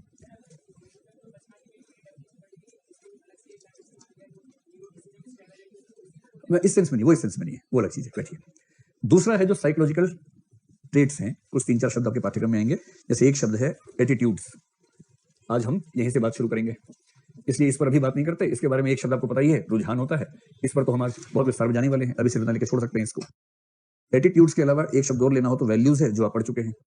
तो किसी व्यक्ति का व्यक्तित्व समझते हुए जो उसके मनोवैज्ञानिक पक्ष, सॉरी सामाजिक पक्ष है, उसमें क्या करेंगे? एटीट्यूड्स और वैल्यूज को विशेष रूप से ध्यान रखेंगे। और चाहें तो इमोशनल इंटेलिजेंस को भी इस वर्ग में रख सकते हैं, हालांकि इसको लेकर थोड़ी सी डिबेट होती है कि कहां रखें। इमोशनल इंटेलिजेंस की बात विस्तार में हो गई थी। इसका मोटा सा मतलब भावनाओं को समझने और मैनेज करने की क्षमता, जो कि मतलब अपनी भावनाएं भी, दूसरों की भावनाएं भी, उनको समझना, मैनेज करना, ये हो गया। व्यक्तित्व के मनोवैज्ञानिक पक्ष के अंतर्गत जो तीसरा और अंतिम पक्ष है, उसको बोलेंगे अन्य पक्ष, है ना, अदर ट्रेट्स जो है। इसमें 3-4 शब्द आते हैं बड़े प्रसिद्ध, आपने सुने होंगे वो शब्द। एक शब्द है ओपिनियन। ओपिनियन को हिंदी में क्या बोलेंगे? राय या मत, ठीक। फिर आपने एक शब्द सुना होगा बिलीफ।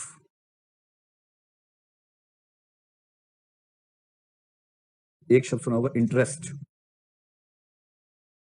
रुचियां या इंटरेस्ट, और इंटरेस्ट है तो सिर्फ रुचि, ठीक है। ओपिनियन बिलीफ का एक बहुत बेसिक शब्द आता है थॉट्स। आप किसी व्यक्ति का मूल्यांकन करते हुए ये भी ध्यान रखते हैं कि इस व्यक्ति के थॉट्स कैसे हैं, यानी कि विचार कैसे हैं। जब हम एटीट्यूड समझेंगे, फिर हम उसकी तुलना इन सब से करने वाले हैं, और वहां विस्तार में समझेंगे कि किस चीज का मतलब क्या होता है। अभी केवल हल्का हल्का एक वाक्य में समझने का प्रयास करें। विचार क्या होता है? किसी भी विषय पर हमारा जो बौद्धिक एक आउटपुट है, उसको बोलते हैं विचार। अभी लिखिए मत, इसको मैं लिखवाऊंगा थोड़ी देर के बाद। ओपिनियन का क्या मतलब होता है? ओपिनियन का मतलब बहुत मजबूत है या हल्का फुल्का है? अभी हल्का फुल्का है, मतलब ऐसी थॉट जो किसी विषय के बारे में है किंतु फ्लेक्सिबल है, अभी उसको बोलते हैं ओपिनियन। और बिलीफ में ओपिनियन की तुलना में मजबूती ज्यादा है या कम है? ज्यादा मजबूती है। तो जो ओपिनियन ज्यादा मजबूत हो जाए उसको बोलते हैं बिलीफ। और इंटरेस्ट क्या है? जैसे हॉबी होती है, इंटरेस्ट क्या होता है? इंटरेस्ट का सिंपल सा मतलब है देखिए, मजबूरी के शौक को शौक नहीं कहते हैं। यूपीएससी में पूछते हैं कि आपकी हॉबीज क्या है, तो पूछना बंद कर दिया इस साल से, पहले पूछते ही थे। और उसमें कई लड़कियां लिखती थी अपनी हॉबीज में कुकिंग करना और वॉशिंग क्लोथ्स। तो मॉक इंटरव्यू में उनका भूत बना देता था कि तुम्हारा शौक है कि मजबूरी है, पहले ये बताओ। क्योंकि वो जिस परिवेश से आ रही थी, उस परिवेश में उनके पास कोई चॉइस थी नहीं, बचपन से ये सिखाया। तो एक उम्र के बाद क्या होता है कि आपको उसी का शौक हो जाता है जो एक जमाने में शौक था आपके लिए, अब शौक हो गया है। अच्छा नहीं लगता है ना। हाँ, हाँ, ये तो है ही। अगर कोई ये कहे कि हम कुकिंग करते करते ऊब चुके हैं तो एकदम सच है, बहुत गहरा सच है।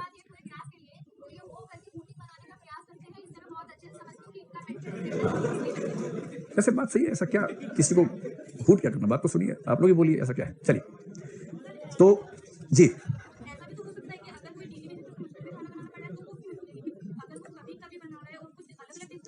आप लोगों ने दिल से लगा लिया इस बात को कि कोई लड़की खाना बनाए तो इसका मतलब है कि मजबूरी का मामला। मैं ये थोड़ा मैं कह रहा हूँ भाई, मैं तो ये कह रहा हूँ कि ऐसा हो सकता है किसी लड़की को खाना बनाना अच्छा लगता हो, ऐसा हो सकता है। ये भी हो सकता है कि कपड़े धोना अच्छा लगता हो, लेकिन इस बात की संभावना ठीक ठाक ज्यादा होती है कि समाज ने एक विशेष व्यक्ति को लिंग के आधार पर खास किस्म की जिम्मेदारी सौंपी, उस जिम्मेदारी को मन से अपना सके, इसलिए अच्छे संस्कार, अच्छे मूल्य, अच्छा मोटिवेशन दिया कि वाह क्या कपड़े धोए हैं, जबरदस्त, किसी के नहीं धुले इतने अच्छे कपड़े। तो जब तेरा पति जाएगा उसी कमीज बाकियों के पति ज्यादा चमकेगी, और लोग कहेंगे वाह इसकी पत्नी कौन है जो कमीज चमका के भेजती है। ऐसी बातें बोल बोल के उसके मन में बिठा दिया कि सफल व्यक्ति होने का मतलब है कि मेरे पति की कमीज की चमकार ज्यादा होनी चाहिए, उसके मन में बिठा दिया। और एक समय के बाद वो सच में भूल गई कि ये उसका शौक नहीं था, समाज का शौक था कि वो कपड़े साफ धोए। और एक समय के बाद समाज इतना हावी हो गया कि मुझ में और समाज की इच्छाओं में मेरे अंदर क्या उपस्थिति है उसका अंतर खत्म हो गया। किसी और को छोड़िए ना, अपना सोच के देखिए। अगर आपको सच में लगता है कि आईएएस बनने की इच्छा आपकी अपनी व्यक्तिगत इच्छा है तो आप गलतफहमी में हैं। अभी शायद न समझ पाए इस बात को या स्वीकार न करना चाहें, आपकी आईएएस बनने की इच्छा 99% केसेस में आपके समाज ने, आपके परिवार ने आपके अंदर बैठा दी है, और एक समय के बाद आप इसका अंतर करने की स्थिति में रहे नहीं कि ये इच्छा आपकी है या समाज की इच्छा है। और आपसे उससे जीवन में क्या करना चाहते हो, आईएएस बनना चाहता हूं, और आपको ये भी नहीं पता कि ये भी किसने फूंक दिया आपके अंदर। ठीक वैसी लड़की बोल रही है कुकिंग करना मेरी हॉबी है, तो इससे ऐसा लगता है कि समाज का दबाव जो हमारे ऊपर होता है तो ऐसी बनती है। बहरहाल मैं ये बिल्कुल नहीं कह रहा कि दुनिया की हर लड़की कुकिंग करती है तो बिना शौक के करती है, मैं ये नहीं कह रहा हूं। मैं अच्छा पहले सुन लो इस बात को, मैं इस संभावना की ओर इशारा कर रहा हूं कि जिस जेंडर को जिस तरह के काम समाज सौंपता है, यदि उस जेंडर का व्यक्ति उस काम को अपना शौक बताए तो इसमें यह खतरा है कि ये उसका शौक नहीं था बल्कि ये शौक उस पर लाद दिया गया है। मैं उस खतरे की बात कर रहा हूं। इसका मतलब ये नहीं है कि दुनिया में कोई ऐसी लड़की नहीं हो सकती जो खाना बनाना चाहती हो, किसी को शौक हो सकता है, कपड़ा धोने किसी का शौक हो सकता है, इसमें कौन सी खास बात है। लेकिन जनरली इसमें डाउट करने का स्कोप बनता है अगर उस वर्ग को यह जिम्मेदारी समाज ने पहले से सौंप रखी है तो।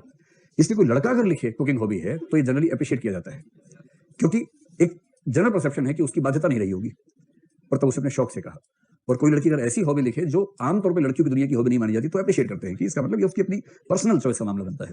जैसे बाइक चलाना, बुलेट चलाना, कितना मजा है, ये लिखिए तब देखिए क्या धूमधाम हो जाएगी उसके बाद।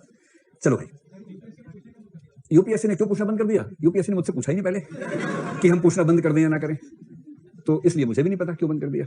ठीक है, अब आप जल्दी से मुझे बताइए कि व्यक्तित्व के बारे में 3 वाक्य बोल रहा हूं, ध्यान से बताएं समझ में आ रहे नहीं। व्यक्तित्व क्या है? उन स्थायी विशेषताओं का समुच्चय या समूह जिनसे कोई व्यक्ति अन्य व्यक्तियों से अलग रूप में जाना जाता है। जिन विशेषताओं के समूह की बात करते हैं वो 3 प्रकार की होती है, इनका कॉम्बिनेशन होता है। हमेशा ध्यान रखो, आप भी इसको टटोल लीजिए। आप में से कोई भी एक व्यक्ति अपने अंदर एक भी ऐसा गुण बता दे जो आपके सिवाय दुनिया में किसी में नहीं है दम तो बता दो। समझ में आ गई बात? कुछ अनूठा नहीं है, ढेला भर अनूठा नहीं है। दुनिया के एक भी व्यक्ति में एक भी ऐसा गुण नहीं है जो दुनिया के बाकी व्यक्तियों में नहीं है। अब दूसरी बात और रिस्की बता रहा हूं, केवल शारीरिक दिव्यांगता के पक्ष को हटा के बात करनी है। आपके अंदर एक भी ऐसा गुण नहीं है जो दुनिया के हर व्यक्ति में ना हो। अब तक मैंने कहा था दुनिया में किसी में भी ना हो, अब मैं कह रहा हूं दुनिया के हर व्यक्ति में ना हो। हमारे अंदर जितने गुण हैं वो दुनिया के हर व्यक्ति में है। बस दिव्यांगता की बात बीच में मत लाइएगा कि इस व्यक्ति का एक हाथ ठीक नहीं है जबकि बाकी के 2 हाथ ठीक है, ये नहीं, उसको छोड़ के जितनी चीजें आपके अंदर हैं वो दुनिया के हर व्यक्ति के अंदर है, कुछ नया नहीं है। लेकिन वो 100, 1000, 500 जितनी चीजें आपके अंदर हैं और सबके अंदर हैं, उनका जो कॉम्बिनेशन है ना आपका, वो यूनिक है। ठीक वैसा कॉम्बिनेशन किसी दूसरे व्यक्ति के पास नहीं है। इसलिए जब कहते हैं कि हर व्यक्ति अनुपम होता है, यूनिक होता है, इसका मतलब सिर्फ इतना होता है कि सामान्य विशेषताओं का यूनिक कॉम्बिनेशन होता है।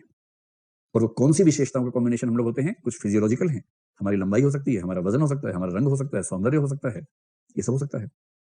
कुछ होती है बिहेवियर की जो हमने देखी है, हम सक्रिय निष्क्रिय हो सकते हैं, हम आउटस्पोकन यानी एक्सट्रोवर्ट इंट्रोवर्ट हो सकते हैं, हम डोमिनेटिंग और सबमिसिव हो सकते हैं। और ये तो चीजें आती हैं समय के साथ साथ, जम जाती होती हैं। और तीसरा है हमारे मनोवैज्ञानिक पक्ष, जिसमें कुछ क्षमताएं हैं, इंटेलिजेंस है, एप्टीट्यूड है, और क्या है, क्रिएटिविटी है। कुछ हमारे सामाजिक पक्ष हैं, जिसमें इमोशनल इंटेलिजेंस है, जिसमें एटीट्यूड्स हैं, वैल्यूज हैं, क्योंकि हम लोगों की पहचान करते हैं कि बहुत वैल्यूज वाला आदमी है, एथिक्स वाला आदमी है, शानदार आदमी है। और तीसरा व्यक्तित्व का एक पक्ष वो है मनोविज्ञान का, जिसमें अन्य पक्ष शामिल हैं, जैसे हमारा इंटरेस्ट क्या है, इस तरह की बातें, या और क्या क्या है इसमें इंटरेस्ट के अलावा, थॉट्स क्या है, ओपिनियंस क्या है, बिलीव्स क्या है, ये सब इसमें आ जाएगा। जब भी कोई व्यक्तित्व पूछे, आप इन सबको बेस बना के एक अच्छा सा उत्तर दीजिए। अब इन सब में से एक चीज को उठा लेंगे हम, और उसका नाम है एटीट्यूड। और यहां से टॉपिक नंबर 2 की चीर फाड़ करना शुरू। ठीक, जल्दी से नोट करो इस पर क्या क्या प्रश्न आ सकते हैं, एक लिस्ट रहेगी तो आपके लिए समझना आसान रहेगा। एटीट्यूड को हिंदी में क्या लिख दूं, तभिवृत्ति की अभिवृत्ति, अभिवृत्ति। चलिए, आपको प्रश्नों की सूची बनाने से सुविधा होती है, थोड़ी सी आसान लगता होगा ना। लिखिए लिखिए, नंबर 1, अभिवृत्ति क्या है, इसके संघटक तत्व क्या क्या होते हैं। अभिवृत्ति क्या है, इसके संघटक तत्व क्या क्या होते हैं। ठीक, इसके सामने आप बना सकते हैं, यह काम कीजिए, इसी में एक हिस्सा और जोड़ दीजिए। संघटक तत्वों में पारस्परिक संबंध कैसा होता है, संघटक तत्वों में पारस्परिक संबंध कैसा होता है। इसमें आप कह सकते हैं कि सितारा बनेगा 1। दूसरा, अभिवृत्तियों की प्रमुख विशेषताएं स्पष्ट कीजिए, अभिवृत्तियों की प्रमुख विशेषताएं स्पष्ट कीजिए, 2 सितारे। तीसरा, निम्नलिखित में समानता, अंतर तथा संबंध स्पष्ट करें, निम्नलिखित में समानता, अंतर तथा संबंध स्पष्ट करें। डैश लगा के नीचे लिखिए, अभिवृत्ति तथा राय।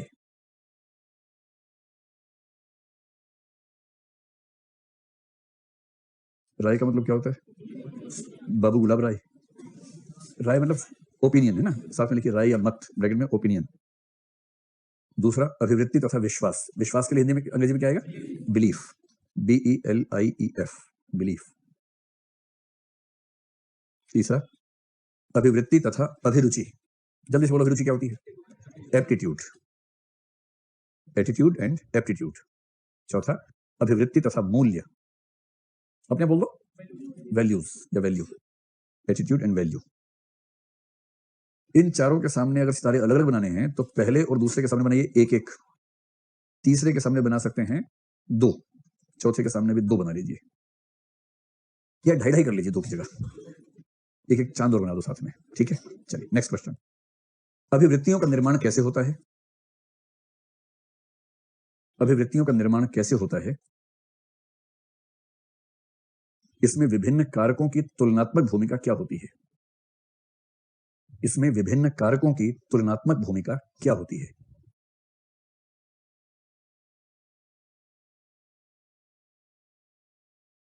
इसमें आप बना सकते हैं 3 सितारे। अगला, अभिवृत्तियों के क्या प्रकार्य या लाभ होते हैं। इसमें आपके नोट्स में शब्द है सिलेबस में, फंक्शंस ऑफ एटीट्यूड। फंक्शंस के लिए हिंदी शब्द चलता है प्रकार्य, प्रकार्य का मतलब होता है उपयोगिता। ठीक है, अभिवृत्तियों के क्या प्रकार्य या उपयोग हैं, ऐसा कर ले, लाभ उपयोग की बात है, क्या प्रकार्य या उपयोग हैं, प्रश्न चिन्ह।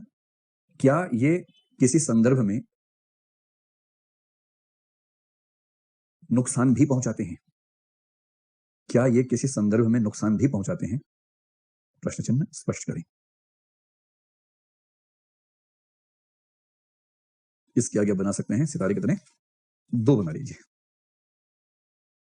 अगला, विचारों और अभिवृत्तियों में क्या संबंध है, विचारों और अभिवृत्तियों में क्या संबंध है, इनमें से कौन किस पर प्रभाव डालता है और कैसे, इनमें से कौन किस पर प्रभाव डालता है और कैसे।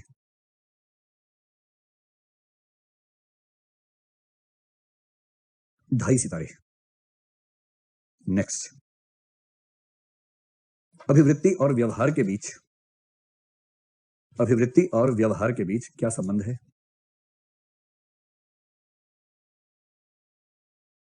इनमें से किसका किस पर प्रभाव पड़ता है और कैसे, इनमें से किसका किस पर प्रभाव पड़ता है और कैसे।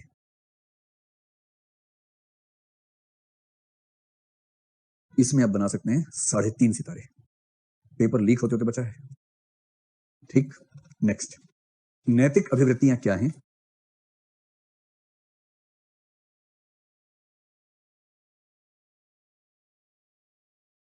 वर्तमान संदर्भ में कुछ नैतिक अभिवृत्तियों के उदाहरण दें।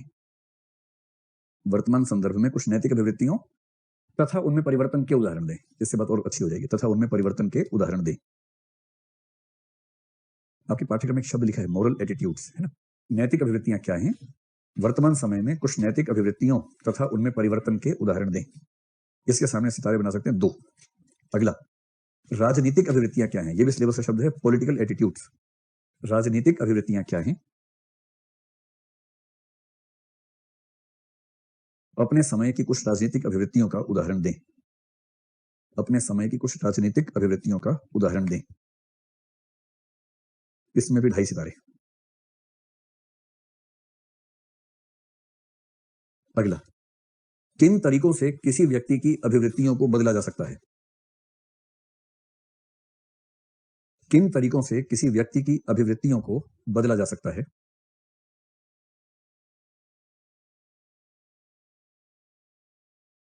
इन प्रयासों में प्रायः कौन सी बाधाएं सामने आती हैं? इन प्रयासों में प्रायः कौन सी बाधाएं सामने आती हैं? और उनसे बचने के लिए किन सावधानियों का ध्यान रखा जाना चाहिए? और उनसे बचने के लिए किन सावधानियों का ध्यान रखा जाना चाहिए?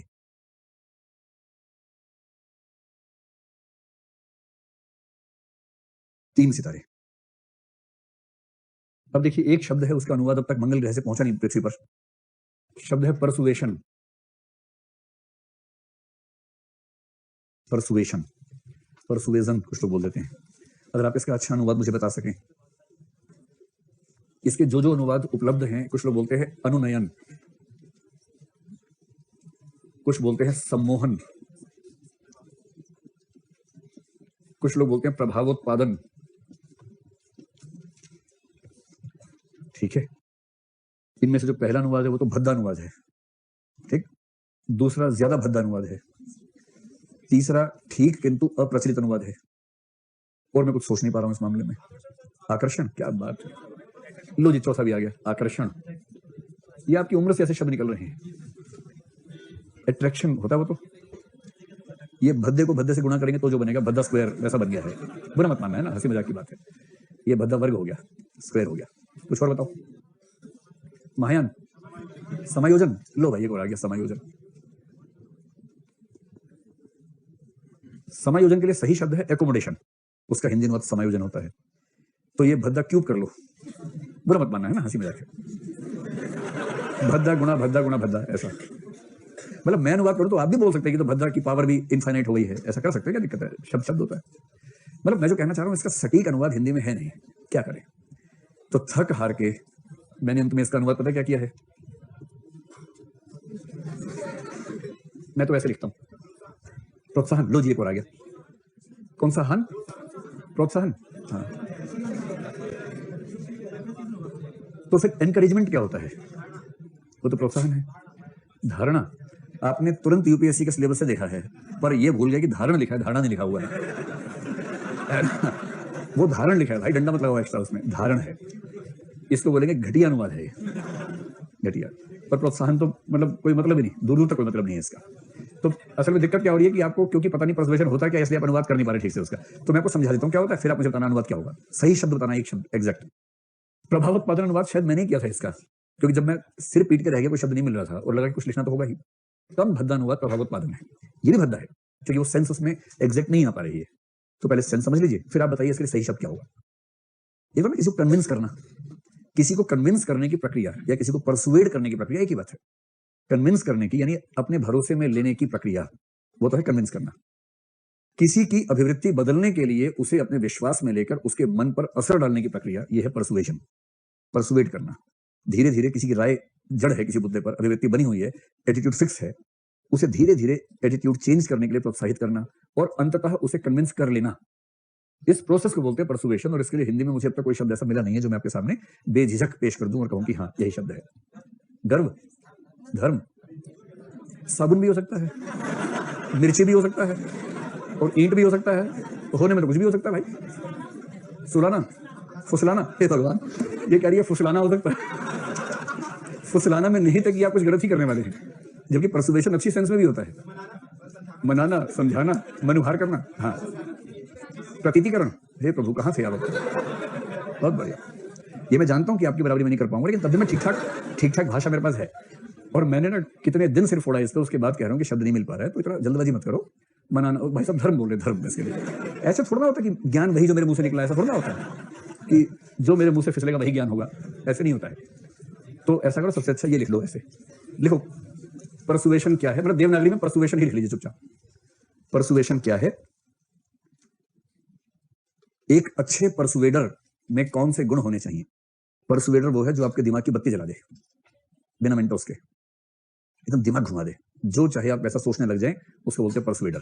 ठीक है, एक अच्छे परसुएडर में कौन सी विशेषताएं होनी चाहिए या होती हैं, ऐसा कुछ भी लिख लीजिए। इसके सामने बनाइए 3 सितारे।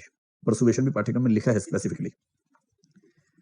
अब एक टॉपिक है जो लिखा नहीं है लेकिन बनता है इससे जुड़ा हुआ, एक शब्द होता है जिसको अंग्रेजी में बोलते हैं कॉग्निटिव डिसोनेंस, क्योंकि मनोविज्ञान में जैसे ही आप एटीट्यूड को पढ़ेंगे उसके बाद ये टॉपिक पढ़ना ही पड़ेगा, कॉग्निटिव डिसोनेंस। इसके लिए हिंदी शब्द है संज्ञानात्मक असंगति। आज आपको कुछ तकनीकी शब्द सीखने पड़ेंगे, आप मनोविज्ञान की दुनिया में आ गए हैं तो मनोविज्ञान की भाषा समझेंगे, और जैसे दर्शन पे आएंगे फिर दर्शन की भाषा समझेंगे। संज्ञानात्मक असंगति यानी कि कॉग्निटिव डिसोनेंस क्या होती है समझेंगे। अब लिखिए, संज्ञानात्मक असंगति ब्रैकेट में कॉग्निटिव डिसोनेंस क्या है, इसका क्या महत्व है, इसे कैसे नियंत्रित किया जा सकता है, इसे कैसे नियंत्रित किया जा सकता है। सितारा इस पे एक ही बनाइए क्योंकि पाठ्यक्रम में साफ साफ लिखा नहीं है। इसके बाद 3-4 शब्द ऐसे हैं जिस पर सवाल आ सकता है कभी भी, तो एक प्रश्न बनाइए, निम्नलिखित शब्दों का अर्थ स्पष्ट करें। निम्नलिखित शब्दों का अर्थ स्पष्ट करें। पहला शब्द है ये है, बताइए इसका उच्चारण क्या होगा, और क्या आपको लगता है कि ये स्पेलिंग सही है या गलत है? CRISY तो नहीं होगा, चेक करो गूगल से जल्दी से, मेरे ख्याल से एस होगा। इसका उच्चारण क्या होता है? हिपोक्रेसी, हिपोक्रेसी, और हिपोक्रेसी के लिए हिंदी शब्द होता है पाखंड। ठीक, और दूसरा आपको क्या करना, 3 शब्द एक साथ लिख लेने हैं, उनकी तुलना करनी है आपस में। ये शब्द पता नहीं आपने कभी सुना, यानी स्टीरियोटाइप्स। तो एक तो हो गया स्टीरियोटाइप्स, मुझे लगता है किसी पीसीएस में इन 3 शब्दों का संबंध पूछा गया है। स्टीरियोटाइप्स, प्रेजुडिसेस एंड डिस्क्रिमिनेशन, जब भी पूछेंगे इन 3 को एक साथ पूछेंगे, मतलब पूछना चाहिए तीनों को एक साथ। Stereotypes, prejudices and discrimination. Stereotypes का हिंदी का बहुत अच्छा अनुवाद नहीं मिलता है, वो ऐसा मिलता है कि समझ नहीं आता क्या बोलना चाह रहे हैं। ठीक है, तो उसको हिंदी में स्टीरियोटाइप्स ही चला लीजिए, परीक्षा में ध्यान से देख लीजिएगा, जो शब्द लिखा होगा वही अनुवाद चला दीजिएगा वहां। जो प्रेजुडिसेस है उसके लिए हिंदी में शब्द चलता है पूर्वाग्रह, वो प्रचलित शब्द है पूर्वाग्रह। और डिस्क्रिमिनेशन आपको पता ही है, इसका मतलब है भेदभाव।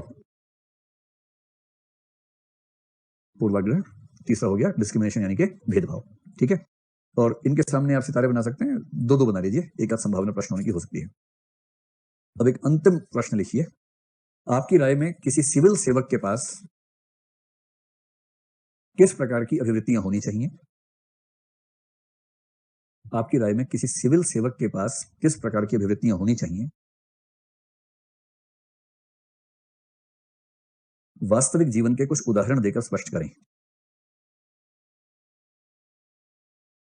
वास्तविक जीवन के कुछ उदाहरण देकर स्पष्ट करें। और एक बात को गांठ बांध के रख लेना है कि हर प्रश्न में 1-2 एग्जांपल वास्तविक जीवन के ध्यान रखिएगा, प्रश्न ऐसा आ सकता है कभी भी।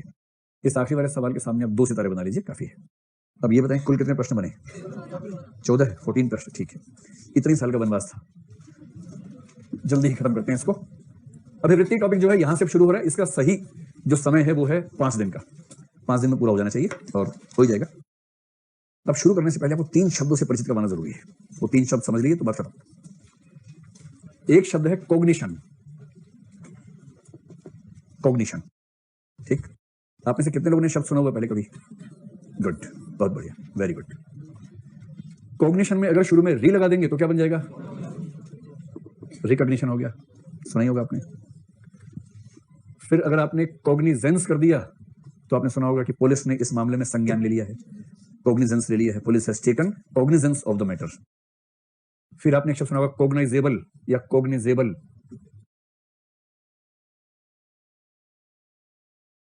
कॉग्निशन के लिए हिंदी शब्द है संज्ञान। कॉग्निशन संज्ञान, ठीक है। रिकॉग्निशन के लिए होता है पहचान। कॉग्निजेंस भी संज्ञान है, किंतु कॉग्निजेंस जो है ये एक तरह से प्रक्रिया के रूप में है, जबकि कॉग्निशन संज्ञा के रूप में है। क्रिया और संज्ञा का अंतर है, पर शब्द एक ही चलता है, संज्ञान। अभी समझाऊंगा आपको। कॉग्नाइजेबल संज्ञेय होता है। ये मैं इसलिए कह रहा हूं कि आपकी सामान्य भाषा में सारे शब्द आते होंगे। संज्ञेय अपराध का मामला दर्ज किया गया है, पुलिस ने संज्ञान ले लिया है, अदालत ने स्वतः संज्ञान लेते हुए सुबो मोटू कॉग्निजेंस लेते हुए मामले को उठा दिया है। सुना है सारे शब्द? हाँ। इन सारे शब्दों की जो मूल धातु है, धातु मतलब क्रिया, मूल क्रिया जो है उसको बोलते हैं कॉग्निशन। मनोविज्ञान में ये बहुत महत्वपूर्ण शब्द है और एटीट्यूड को समझने के लिए इस शब्द को ठीक से पहचानना जरूरी है। एक तो हुआ कॉग्निशन, दूसरा शब्द है एफेक्शन, AFFECTION, एफेक्शन। और अगर आप ION हटा देंगे तो वो शब्द भी काम आएगा, इफेक्ट। एक तो होता है EFFECT इफेक्ट, एक होता है AFFECT इफेक्ट। एफेक्शन का मतलब क्या होता है कि उसका उससे एफेक्शन हो गया है। सुना है ऐसा आप लोगों ने कभी? हाँ, तो क्या मतलब होता है? लगाव हो गया है। हाँ हाँ हाँ, स्नेह हो गया, स्नेह, प्रेम हो गया है, ठीक है। भावनात्मकता को बोल सकते हैं एफेक्शन, और इफेक्ट होता है भाव, और भाव के लिए एक शब्द और होता है संवेग। इसलिए एफेक्शन को संवेगात्मकता, भावात्मकता दोनों कहते हैं, ठीक है। और इफेक्टिव अगर शब्द आएगा कहीं, ए से शुरू हो रहा है, ध्यान रखना है। ई से होगा तो प्रभावी, ए से होगा तो भावनात्मक। मैं दरअसल आपको ये कहना चाह रहा हूं कि एटीट्यूड वो है जो कॉग्निटिव, इफेक्टिव और बिहेवियरल हो। इतना ही समझाना चाह रहा हूं। इसलिए पहले 3 शब्द बताना चाह रहा हूं कि 3 शब्द क्या है, पहले पहचान लीजिए, बाद में दिक्कत ना हो, ठीक है। और तीसरा शब्द है बिहेवियर, जो आप जानते हैं, और इसमें अंत में AL लगा देंगे तो बिहेवियरल हो जाएगा। इसके लिए हिंदी में क्या हो सकता है? क्या हुआ? व्यवहार, ठीक है। बिहेवियर हो गया व्यवहार, और बिहेवियरल हो गया व्यवहारात्मक। कहीं कहीं क्रियात्मक भी कह देते हैं। व्यावहारिक नहीं होगा, व्यावहारिक होता है प्रैक्टिकल, उसको बोलते हैं व्यावहारिक। कौन से सर्वे में? मतलब हो सकता है, लेकिन अगर भारत सरकार के किसी डॉक्यूमेंट का अनुवाद पढ़ के आप उसको प्रामाणिक भाषा मान रहे हैं तो ये अपने आप चिंता की बात है। क्योंकि सरकार में जब आप जाएंगे तो देखेंगे अनुवाद कैसे होता है, फिर आपकी आस्था खत्म हो जाएगी, जैसे मेरी पहली खत्म एकदम। तो हो सकता है उन्होंने कर दिया होगा, शायद सोच के भी किया हो, लेकिन ज्यादा संभावना है कि रैंडमली कर दिया होगा। और जब से गूगल ट्रांसलेट 70% एक्यूरेसी पे आ गया है, सरकारी अनुवादकों की जिंदगी में इतना सुख आ गया है, दिन भर का काम आधे घंटे में हो जाता है। गूगल पे डाला, अनुवाद किया, खटाक से छापा, हो गया। 1-2 शब्द चेंज कर देते ताकि प्रामाणिक रहे, और 1-2 साल बाद 100% एक्यूरेसी आ जाएगी, तब तो और बढ़ेगा। चलो, अब बिहेवियर क्या आप जानते हैं, इफेक्ट क्या है? भावना है। भावना को बताइए क्या होता है? इमोशंस, ठीक है। इमोशन का संबंध मस्तिष्क से है, दिल से है? अच्छा, लोकल भाषा में बताओ, दिल से है कि दिमाग से है? दिमाग से है। मुझे पता है कि आप लोग बायो पढ़ के आए हैं और आप कहना चाह रहे हैं कि दिल तो खाली खून की पंपिंग करता है, इसलिए दिल से कैसे हो सकता है? जो दिमाग है वही हमारे भिन्न विचार, भिन्न भावनाएं सब पैदा करता है। मैं जानता हूँ ज्ञानी लोग हैं, मैं सिर्फ ये जानना चाह रहा हूँ कि सामान्य जीवन में जो भाषा में इस्तेमाल करते हैं उसके हिसाब से भावनाओं का संबंध किस चीज से है? दिमाग से है। इसी की कमी होती है कई बार इंसान में, तो वो समझ नहीं पाता बार बार कहने के बाद भी कि क्या कहने का प्रयास किया जा रहा है, ठीक। एक फिल्म का गीत है, दिल दा मामला है, भावनाओं का मामला दिल का मामला है। और जब तर्क हो, विचार हो और गणित हो, ये किसका मामला है? दिमाग का मामला है, ठीक है। लेकिन मेडिकल साइंस ये कहती है कि जिसको हम दिल कहते हैं, हिंदी फिल्मों में अक्सर आप देखेंगे कि लोग इमोशंस व्यक्त करने के लिए अपने सीने के बाईं तरफ हाथ रख के बोलते हैं मैं तुझसे बहुत प्रेम करता हूं, जबकि वहां से खाली खून की पंपिंग हो रही है, कुछ नहीं हो रहा है। ये जो भावना व्यक्त हो रही है ना, ये जो भावना आ रही है प्रेम की, कहां से आ रही है? खोपड़ी से आ रही है। खोपड़ी के दाएं हिस्से से आ रही है, और खोपड़ी का बायां हिस्सा कैलकुलेशन करता है, इसको बोलना ठीक रहेगा, उसको बोल दूं, आज बोलूं कि कल बोलूं, वेट कर लेता हूं, 2 दिन रुक जाता हूं, पहले देख लेता हूं इसके भाई बहन कितने हैं, दहेज मिलेगा कि नहीं मिलेगा। अगर ये सब चल रहा है तो बायां दिमाग काम कर रहा है। अगर दिल में आ रहा है कि बोल दे यार, बोल दे, इतना मन कर रहा है बोल दे, तो दायां दिमाग काम कर रहा है। इनके बीच की टकरार चलती रहती है। तो ये कुल मिला के दिमाग के ही 2 हिस्सों का खेल ज्यादा होता है, ना कि दिल और दिमाग का खेल। तो भावनाओं का संबंध हुआ एक खास किस्म की इमोटिवनेस से, और इमोटिवनेस का मतलब एक खास किस्म का हार्मोनल आउटपुट समझ लीजिए। भावुक होने का मतलब दरअसल सिर्फ इतना है कि कुछ खास हार्मोन्स आपके भीतर ज्यादा मात्रा में सिक्रीट हो जाते हैं, और कुछ नहीं है इसका मतलब। एक बहुत प्रसिद्ध पुस्तक है द केमिस्ट्री ऑफ लव। प्रेम कुछ नहीं है, रसायन शास्त्र है बस। कुछ रसायन है, थोड़ा बह गया, आप बोलते हैं मैं मोहब्बत में हूं। कुछ नहीं है, रसायन ठीक करवाओ, ठीक हो जाओगे। किसी डॉक्टर से मिलो, रसायन ठीक कर देगा, एक इंजेक्शन लगाएगा, रसायन ठीक हो गया, फिर आप कहेंगे मैं पढ़ाई करूंगा। तो कुछ रसायनों का मामला है, केमिकल्स का मामला है, हार्मोन्स का मामला है, ठीक है। और कॉग्निशन क्या है? कॉग्निशन का मतलब है किसी भी चीज को जानना, कॉग्निशन है। देखिए मनोविज्ञान में ये बड़ा महत्वपूर्ण शब्द है। कॉग्निशन का मतलब सिर्फ क्या है? जानना। किसी भी चीज को जानना, किसी भी रूप में जानना, इसको बोलते हैं कॉग्निशन। कभी कभी क्या होता है कि हम जानते हैं पर ये नहीं जानते कि हम जानते हैं। समझ पा रहे हैं? हम कुछ जानते हैं पर ये नहीं जानते कि हम उसको जानते हैं। ये भी कॉग्निशन है, किंतु हमें कॉग्निशन तो है पर कॉग्निशन का कॉग्निशन नहीं है। भाषा गोलमटोल तो नहीं हो रही है? समझ में आ रही है? चलो फिर मैं आपको गोलमटोल भाषा समझाने के लिए एक वाक्य बोलता हूं, बताओ इसका मतलब क्या है? बताओगे? इससे अलग है, सेल्फ परसेप्शन आगे चल के आने वाला है। मैं वह नहीं हूं जो मैं सोचता हूं कि मैं हूं। मैं वह भी नहीं हूं जो तुम सोचते हो कि मैं हूं। मैं वह हूं जो मैं सोचता हूं कि तुम सोचते हो कि मैं हूं। घूम रहा है कि नहीं घूम रहा दिमाग? I am not what I think I am, I am not what you think I am what I think you think I am. लिखवा दें इसको? कोई शेरो शायरी चल रही है, लिखवा दीजिए। आएगा आएगा, पाठ्यक्रम में आएगा आगे चल के, सेल्फ के कंसेप्ट में आएगा आएगा, समझ में आएगा ठीक से? चलिए, कोई मुझसे पूछे कि मेरे सबसे प्रिय स्टेटमेंट कौन से, तो एक ये है और एक सार्थ दार्शनिक है। उसने क्या कहा? He is not what he is what he is not. वह समझ में आएगा तो सार्थ किस बात का? फिर अगर समझ में ही आ गया तो